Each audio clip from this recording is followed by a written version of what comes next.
Oui, Jean-Luc Mélenchon, je vous ai écouté avec intérêt. Et Merci. sur toute la procédure parlementaire autour des retraites, j'ai quand même trouvé que vous accordiez quand même le beau rôle.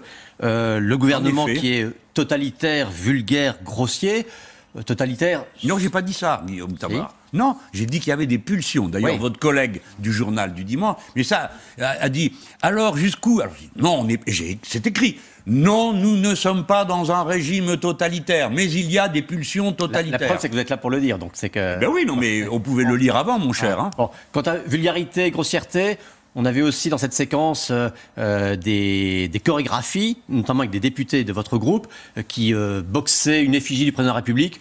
Ça, c'était pas vulgaire ou grossier? Non, c'était drôle. Ah oui?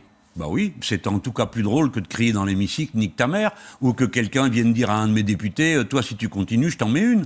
Ça, oui, c'est vulgaire, c'est grossier. C'est vulgaire et grossier de dire le mardi aux questions d'actualité devant les députés, comme l'a fait Édouard Philippe, je verrai si je mets le 49.3, alors qu'il l'a déjà décidé, convoquer par surprise un conseil des ministres sur le coronavirus, et puis enfiler là au milieu le 49.3, ça, oui, c'est grossier et vulgaire. Mais sur la procédure parlementaire, justement... Vous savez, c'est pas moi qui ai souffert le plus hier, hein. C'est les députés La République En Marche qui sont vraiment traités comme du bétail, puisqu'on les a prévenus 5 minutes avant que le Premier ministre arrivait et qu'ils étaient priés de rentrer dans l'hémicycle pour acclamer en cadence. Moi, je ne permettrais pas qu'on me traite comme ça si j'étais député. Parce que c'était pas un secret, ils devaient s'y attendre aussi un peu aussi, eux. Non, mais alors voilà, c'est trop simple avec vous.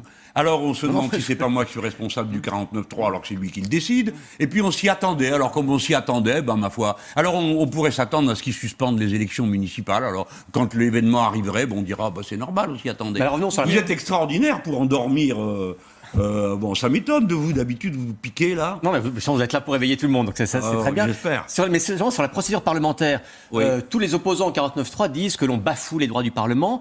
Est-ce que, parce que vous avez dit que les 700 000 sous-amendements, c'était du pipeau, mais les 40 000 amendements, ça, c'était de la réalité, et tous ne portaient pas non plus sur le fond du texte, il y en a beaucoup qui étaient finalement des amendements de forme. Est-ce que les modalités d'obstruction, reprenons le mot, est-ce que ça ne ridiculise pas aussi un peu le Parlement? C'est-à-dire que s'il y a des gens qui n'écoutent pas les débats et qui font des commentaires à partir des commentaires de leurs collègues qui eux-mêmes commentent leurs impressions et les éléments de langage qu'ils reçoivent par pli scellé du gouvernement, c'est clair qu'on ne comprend rien. Mais il n'est pas vrai qu'il n'y a pas eu de débat sur le fond, c'est le contraire.